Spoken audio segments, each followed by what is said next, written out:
Muy buenas tardes, por favor, Arturo. Hola, maestro. Qué gusto, Arturo. Muy buenas tardes. Doctor, muy buenas tardes. Estamos aquí la consejera Pamela San Martín, el consejero Arturo Sánchez, el consejero Enrique Andrade, un servidor, que somos parte de este grupo entrevistador. La idea, muy brevemente, Arturo, es que tengamos una conversación. Sí. No estamos en la lógica, digamos, de evaluar tus conocimientos, eso ya lo ha hecho el examen. No estamos en la lógica de evaluar tu capacidad de análisis, para eso fue la entrevista, sino más bien poder, a partir de, digamos, esta charla, poder identificar, digamos, elementos que nos den razones de juicio adicionales para la toma de la decisión de integrar el Instituto Estatal Electoral de Hidalgo. Si me permiten, yo me arranco preguntándote lo siguiente. Bueno, entonces tiene la palabra la consejera San Martín. Bueno, muchas gracias. No, a ver, tú tienes ya una experiencia larga con nosotros, has sido vocal desde 2002, si no me equivoco, o sea, llevas ya 13 años, ¿no? Sí. Incorporaste en el servicio profesional, primero entiendo como vocal de capacitación, luego como vocal ejecutivo, ¿cierto? Bueno, sí, antes estuve como jefe de oficina de cartografía electoral en el estado de Tlaxcala. Fíjate, bueno, pues ahí fue un rato más desde antes con nosotros. Pero te ha tocado, sea como miembro de la Junta distrital, sea como presidente de consejos distritales, pues enfrentar, digamos, el desafío que significa coordinar un colegiado. Así es. Yo quisiera preguntarte en primera instancia, ¿cuál ha sido, digamos, el episodio más complicado, ya sea en la Junta distrital, ya sea en el Consejo distrital, que has tenido que enfrentar como presidente de ambos órganos? O sea, quiero un ejemplo, un caso, un episodio concreto, y sobre todo cómo lograste generar, digamos así, o conducir los trabajos para que ese episodio concreto, complejo, se pudiera resolver bien.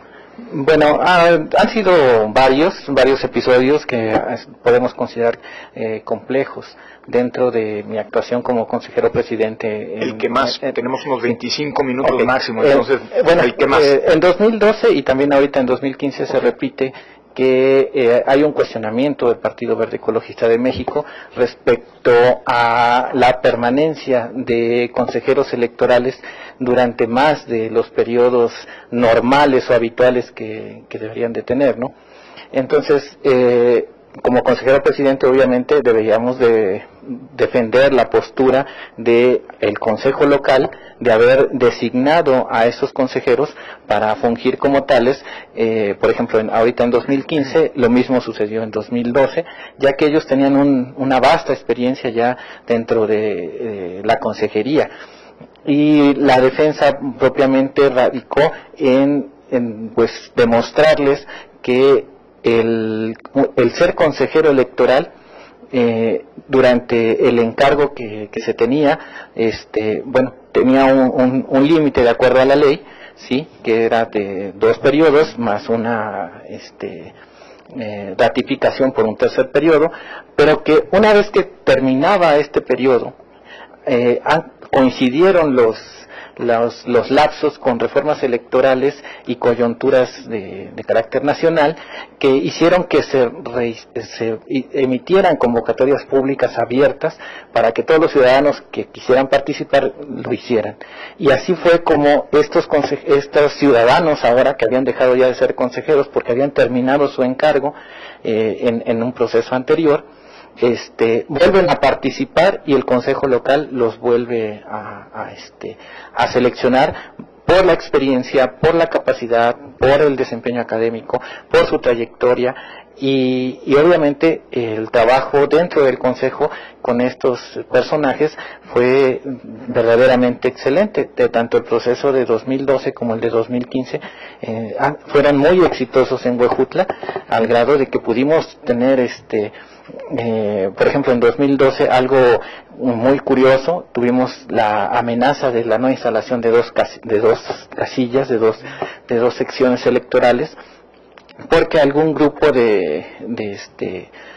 pues un grupo social de esa región no quería que se instalaran las casillas y sin embargo ellos amenazaron con no dejarnos instalar y en la negociación con ellos pudimos concertar que si ellos querían manifestar su inconformidad con el trabajo de los diferentes entes de gobierno, una manera de hacerlo pues era dejando instalar las casillas y que finalmente si nadie quería votar, que no lo hicieran. Y tenemos el caso insólito de que en 2012 tenemos 2 casillas electorales con 0 votos, porque no votó nadie. Los funcionarios se presentaron, hicieron su tarea, llenaron sus actas, nadie se presentó a votar, ellos tampoco quisieron votar, pero las casillas se instalaron. Y que eso es un ejemplo también interesante. Eran demandas, entiendo, que no tenían que ver con lo electoral. Definitivamente, así es. Eran demandas sociales que tenían que ver con ideologías arraigadas, podríamos catalogarse a lo mejor hasta subversivas, algo contrario totalmente a lo que es el orden público, ¿no?, nacional. Y por eso ellos querían manifestarse de esa manera, pues demostrando que ahí no se podían hacer en instalar casillas porque ahí no creían en la ruta democrática, ¿no?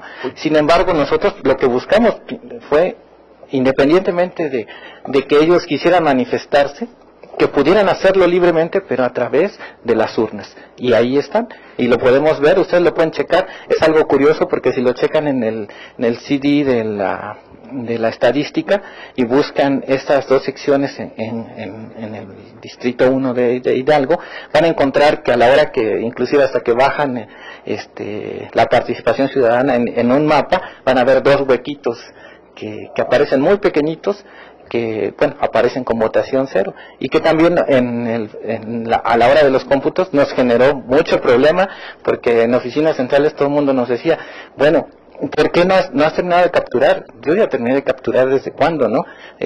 Pero, y es que tienes en ceros. Pues sí, es que es 0 votación, ¿no? Inclusive tuvieron que hacer un parche ahí para que pudiera correr el programa, ¿no?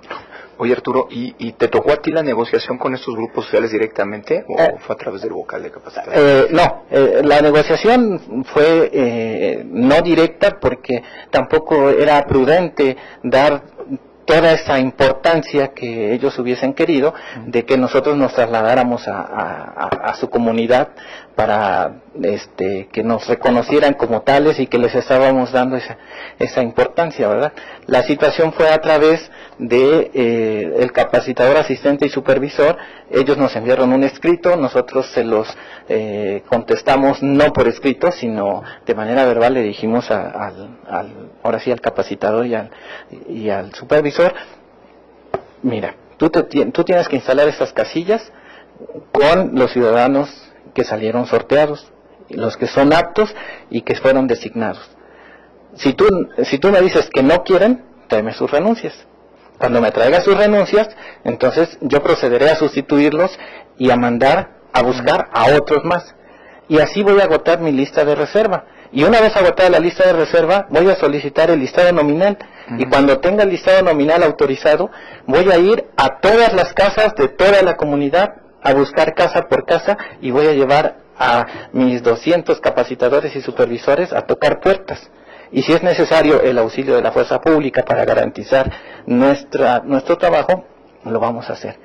Ante este escenario, el mensaje de respuesta fue: ok, los dejamos instalar, que se instalen los funcionarios designados y simplemente nadie va a votar. Adelante, están en todo su derecho de manifestarse, y creo que fue un ejemplo de civilidad tanto de ellos como del órgano. Muy bien. No sé, colegas. Sí, maestro. ¿Y te quieres ir del INE? ¿Vale? ¿Te quieres ir del INE? Bueno, creo que llevas 15 años, nos muestras una experiencia exitosa, has conducido consejos y demás, y te quieres ir a lo. Esa sería mi pregunta. ¿Por qué? No hay un camino aquí que andar. ¿Qué ves allá que te interese? ¿Qué es lo que puedes aportar allá? Bueno, precisamente me quedo con lo último que me estás diciendo. Es que puedo aportar.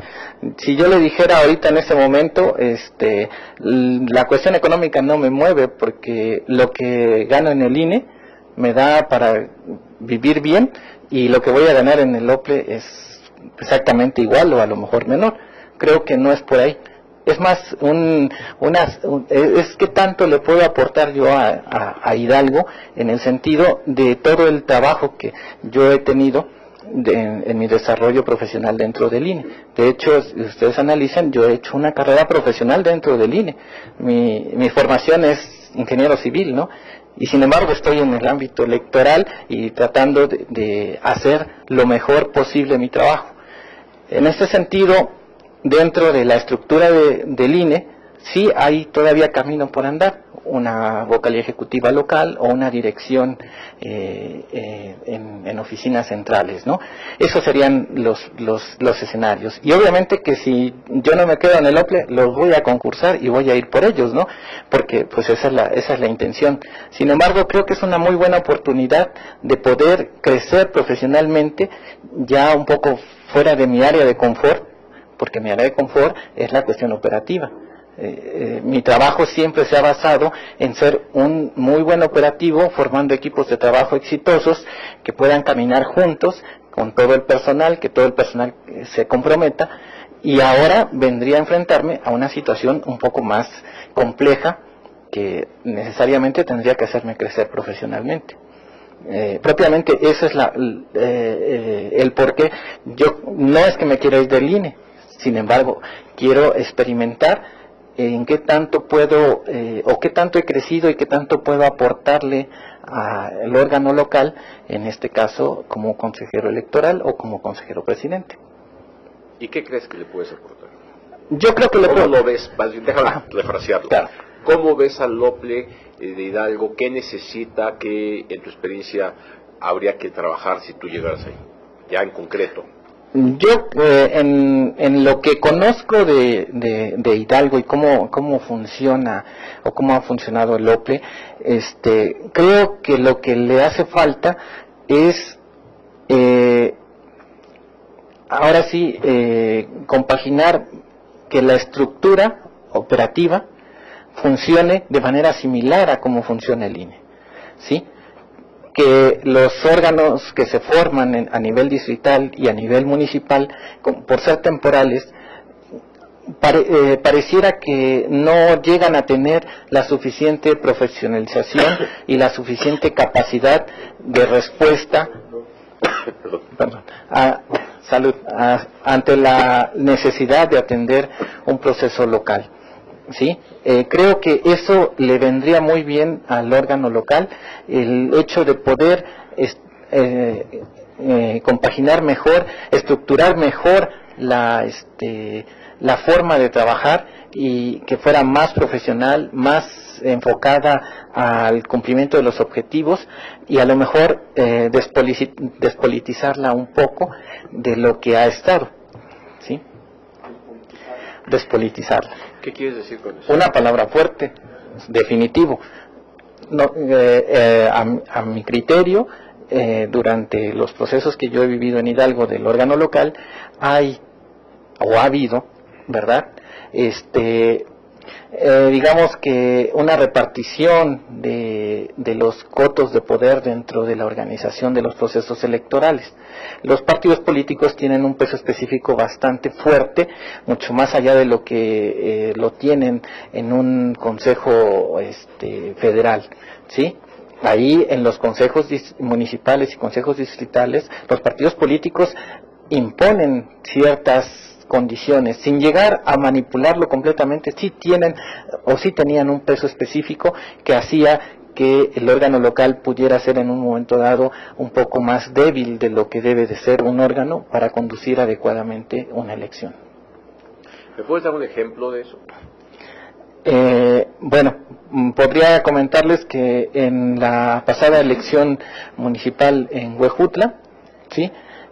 Aconteció un hecho por ahí curioso, en el que después del cómputo distrital o en los días del cómputo distrital, por la tarde-noche, un grupo de gentes, ¿verdad?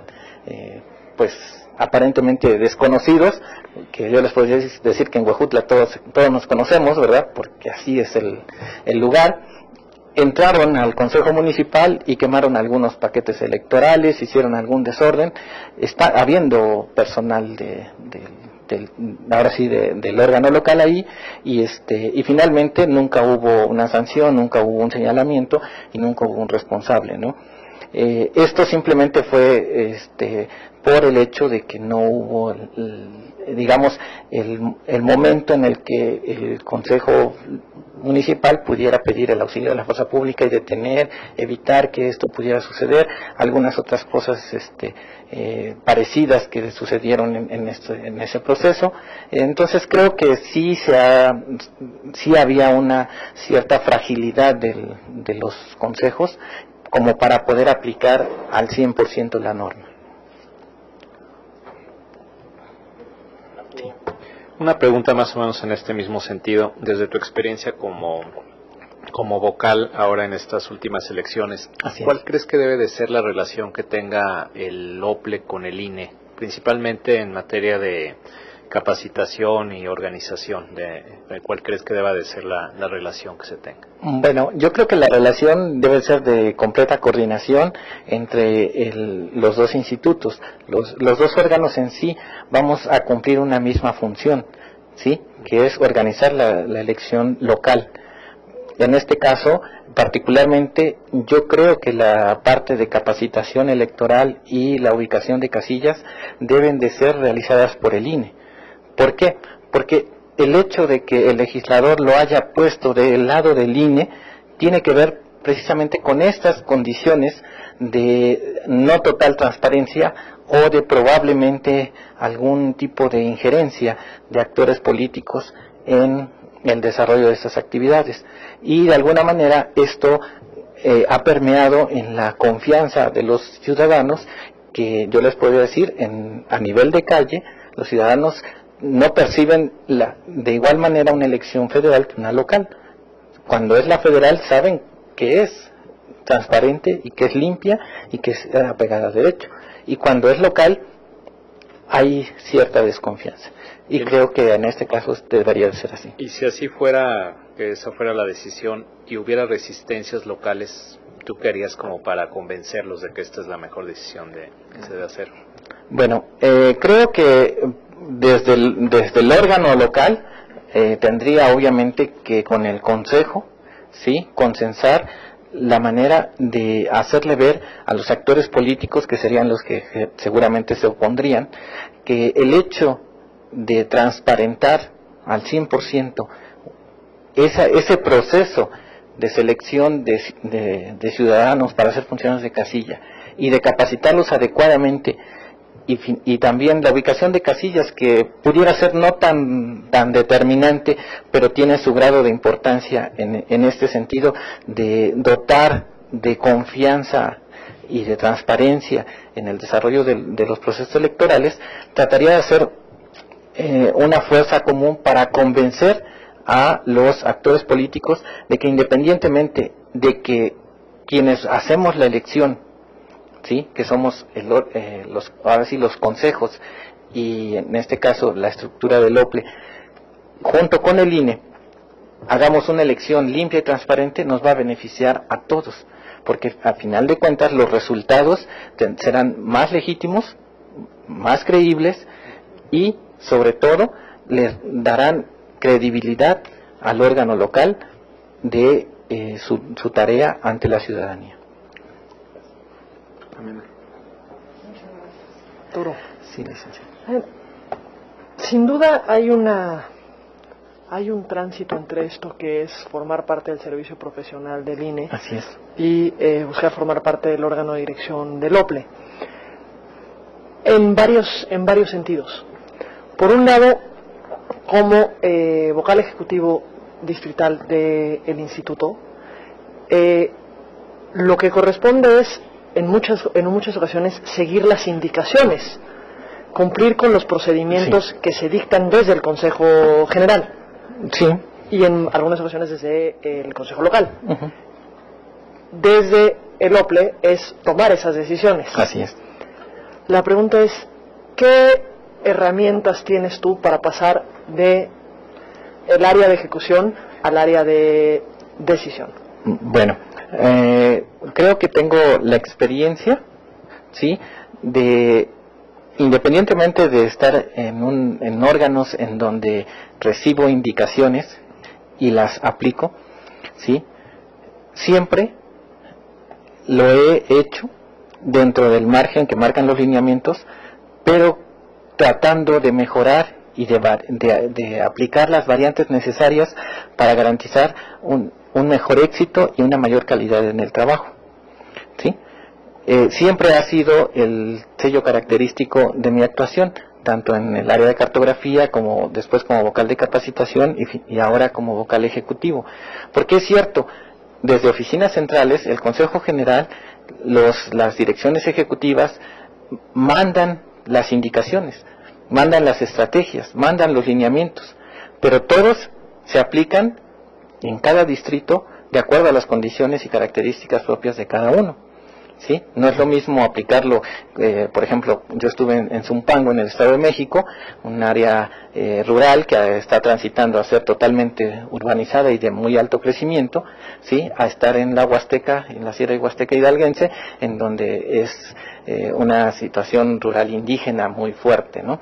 Entonces hay diferencias y en cada uno debemos encontrar los mecanismos para poder hacer que funcionen mejor los lineamientos y las estrategias que nos mandan desde oficinas centrales. Ponnos un ejemplo y cómo fue que tuvo un impacto las adecuaciones o las medidas que tomaste. Yo le pondría un ejemplo que me gusta mucho. Cuando estábamos en Zumpango como vocal de capacitación, nosotros, yo llegué en 2003, en marzo, ya con toda la estructura contratada y listo para hacer la primera insaculación. Nos fuimos a hacer una elección en la que no tuvimos mayor complicación, pero la participación ciudadana fue del 39% en general, ¿sí? En 2009, 6 años después, en una elección intermedia, ¿sí?, después de haber aplicado las estrategias de capacitación electoral y de educación cívica a través de diferentes programas, ¿sí?, del PEC y de algunas del el programa que estaba antes, nosotros desarrollamos un trabajo con secundarias, con preparatorias, con universidades, ¿sí?, de realizar jornadas cívicas durante una semana, propiamente elecciones infantiles y juveniles, para elegir sus mesas directivas de la sociedad de alumnos. Trabajábamos alrededor de 25 a 30 escuelas por año. En 6 años logramos que cambiaran muchas percepciones, desde el hecho de que en algunas escuelas los mismos niños que les hacíamos su credencial, ¿sí?, o sea, su credencial ahora sí para votar en su elección, ¿sí?, la conservaban para el año siguiente y con ella querían votar en la siguiente elección. Y llegamos a cambiar, probablemente no tengo los datos duros, ¿verdad?, ni los datos concretos porque no se llegó a hacer un estudio, pero la participación ciudadana en Zumpango en 2009 fue del 58%. Hay una diferencia considerable en la participación. Algo parecido hemos hecho en Huejutla desde que estamos por allá, ¿sí? Además de algunas otras, como agradecerles mediante una carta del consejero presidente a todos los funcionarios, bueno, a todos los ciudadanos que no resultaron ser funcionarios de casilla, todos aquellos que siendo ciudadanos insaculados aptos, no les tocó ser por la segunda insaculación funcionario de casilla. A todos ellos les mandamos una carta personalizada, firmada por el consejero presidente de manera autógrafa, ¿sí?, agradeciéndoles la participación e invitándolos a que acudieran a votar y que lo hicieran a las primeras horas, porque si necesitábamos que alguno de los funcionarios no se presentaba y no teníamos nuestros suplentes, ellos podían ser funcionarios de casilla legalmente porque habían sido insaculados. Y tuvimos muy buenas participaciones tanto en Zumpango como en Huejutla. Y la participación ciudadana en Huejutla, en esta última elección, fue del 62.8%, que si lo comparamos con la media estatal, alrededor del 44%, y con la media nacional del 48%, estamos hablando de que en Huejutla, siendo una zona rural indígena, tenemos una amplia participación ciudadana porque en Huejutla la gente cree en el instituto. Y eso es lo que yo quisiera que pasara con el OPLE, que el OPLE pudiera tener esta capacidad de convocatoria y de respuesta de los ciudadanos respecto a lo que se está haciendo. Muy bien, Arturo. Sí, hacia adelante. Oye, dijiste una cosa ahorita que me hizo pensar, Arturo. Es una zona indígena. Así es. Cuéntanos alguna experiencia tuya con las comunidades indígenas en Huejutla. De dificultades, de negociación, de problemas, y qué has tenido que hacer. Bueno, hemos tenido varias situaciones. Una muy curiosa tiene que ver con que la estrategia de capacitación maneja que para la contratación de los capacitadores y supervisores se les dé un punto extra a quienes hablan la lengua indígena. Sin embargo, la estrategia no contempla ningún parámetro para evaluar quién efectivamente habla la lengua indígena, quién la entiende, quién se puede comunicar y quién nos puede engañar. ¿Sí? Pues sí. Sí, definitivo. Y sin embargo, en nuestro consejo, en 2012 y en 2015, hemos implementado mecanismos a través de un examen adicional de lengua indígena, ¿sí?, para todos los que lo dicen hablarlo, y en función de eso asignar este punto adicional, que hace la diferencia entre contratar a un buen capacitador y a un capacitador regular que habla lengua indígena. ¿Sí? Igual con los supervisores, inclusive en nuestro consejo tomamos la determinación y lo asentamos en el acuerdo de que no se tomara en cuenta el punto extra, porque esto hacía que tuviéramos supervisores que no pudieran controlar a la gente, ¿verdad?, porque sus habilidades gerenciales no eran las suficientes para poder controlar un grupo de trabajo. Sin embargo, hablaban lengua indígena. Entonces hicimos este mecanismo con la ayuda de una consejera que habla lengua indígena como lengua materna, ¿sí?, y que tiene un grado de doctorado en educación, y junto con algunos compañeros que hablan lengua dentro de la estructura hicimos este análisis y este estudio para poder asignar este punto. Y posteriormente a todos aquellos capacitadores y supervisores que no hablaban lengua indígena, pero que permearon todo el proceso de selección, ¿sí?, con estos capacitadores que sí sabían hablar lengua indígena, hicimos talleres para que pudieran comunicarse y pudieran entender lo que estaban, lo que iban a decirles a los funcionarios, ¿no?, y a los ciudadanos. Y obviamente, a la hora que vamos a hacer la capacitación de los funcionarios, implementamos también estrategias en las que 2 o 3 capacitadores junto con el supervisor hacían capacitaciones grupales en el domicilio de la casilla, ¿sí?, como primera indicación, y allí se daban capacitaciones grupales en lengua indígena, porque eso es fundamental para que ellos entiendan lo que van a hacer, porque se rompe una gran barrera cuando se les habla en su lengua materna, ¿sí?, y como que se abre el ciudadano a escuchar y entender lo que se les quiere decir, y eso nos funcionó bastante bien.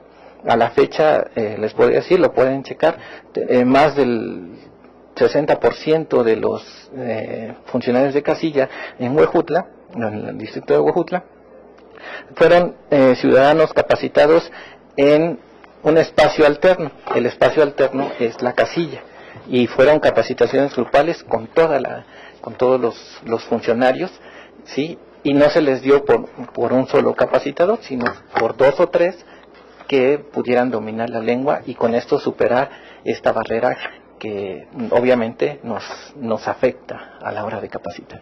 Muy bien, Muy bien. Arturo, pues Gracias, muchas gracias, Arturo. felicidades por haber llegado hasta acá y suerte en lo que viene, Arturo.